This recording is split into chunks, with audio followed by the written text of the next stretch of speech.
Now, teachers, we have that love of learning and sharing other cultures and other ways of life, but we don't know how to get started.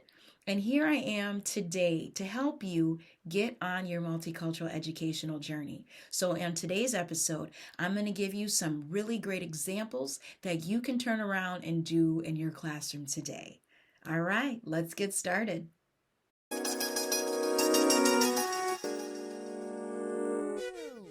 Hello, everyone. My name is Jebeh Edmunds, and welcome to my channel. I am a fifth grade teacher, and I have been an educator for well over a decade. My biggest passion is multicultural education, and I wanted to share with you some really actionable tools and steps that you can use in your classroom to promote multicultural education. When students go into the classroom, they need to have that sense of belonging. They need to have a sense that they are being represented in a way that is culturally appropriate and culturally responsible. You can do those in a way by promoting posters, people, real people that have flesh tone, not purple or blue or orange, and saying we all are the same. You need to have things that are real and human. And in order to accomplish those things, you need to make sure that the posters, the signage, the decorations, the books actually have human qualities because we all are human beings. Now, when we keep going to our classroom environment, make sure that you are setting up your classroom for that community piece.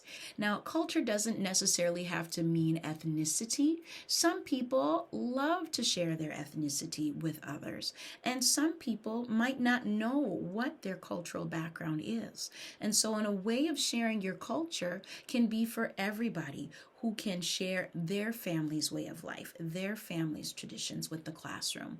And when you do things like that, it really opens up that conversation of getting to know your student as a whole. Now, teachers, I know we are very hard workers. We love working with our young people every single day. And what I'm asking you to do next is to take it up a notch. I want you to invest the time in getting to know your students even more, getting to know their families.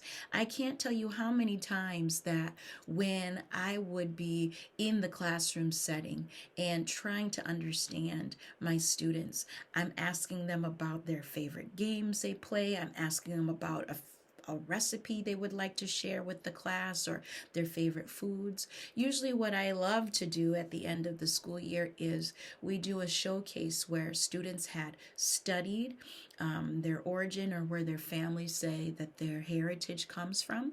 And then we try to write up and find a recipe that comes from that particular background. Now, you could say, oh, yeah, that could not go well. What if my student is adopted and doesn't know? And that's where I say, when you're talking about culturalism, you are trying to find out the family's way of life as a whole. So if that student is not identifying with their adoptive families, or maybe that student doesn't know their particular heritage, you can always make sure that they could pick or talk to their families first and see how do we go about this in a way that the student doesn't feel alienated or left out. Another way that you can incorporate multicultural education is project-based learning. I can't tell you how much I love a good project. Now, you could do it when you're talking about historical events. You could do it when you're talking about current events and have students come up with a news skit, or they could do a project poster or a Google slide presentation. It doesn't matter the topic you're trying to do, but make sure it's fun and the students have buy-in. And when you get them to get their creative juices flowing, a lot can go so far in trying to impact your students in a positive way. A word to the wise: when you are having your students study specific context in events, make sure that you yourself, educators, have vetted out the resources that you're going to have them look through. Make sure that the sources that you find are accurate and they depict that event in the lens of the group you wanted to show. So, for example, when I do my Age of Exploration unit in my social studies class, I always have different viewpoints of what was going on at the time from different groups of people. So, for example, when we are talking about the European contact coming into the Americas, I always have a lot of hands on resources for my students to understand the perspective of the indigenous people and their reactions and impact that it had on them. And then I also talk about the Africans that were enslaved that came over. But before I do that African slavery unit, I always start with the ancient African kingdoms, the kingdom of Songhai, Great Zimbabwe. These are just a couple examples that I wanted my students to know that Africans had kingdoms, they had universities well before European contact.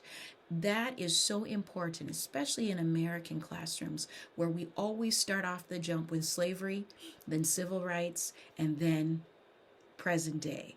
And we always have these holes where students are always asking about these multiple groups of people and why we don't know what was going on there, because we all existed at the same time, but we also need to teach the multiple lenses of what happened in those historical events.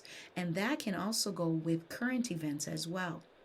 Now, when you're talking about current events, I also want you to vet your sources and make sure before you show anything to your students that it has been looked over by yourself, your team, and your supervisor, just to make sure that when it comes to sensitive matters that you have that understanding of how you're going to relay that information. Another thing too, educators, as a parent, I'm a parent of two wonderful boys.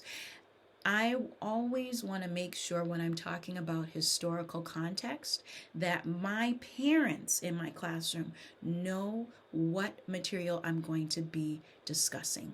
Now, with that being said, I would have a letter written with the permission of my supervisor, my principal, and have that principal look over what my context is before I do the lesson.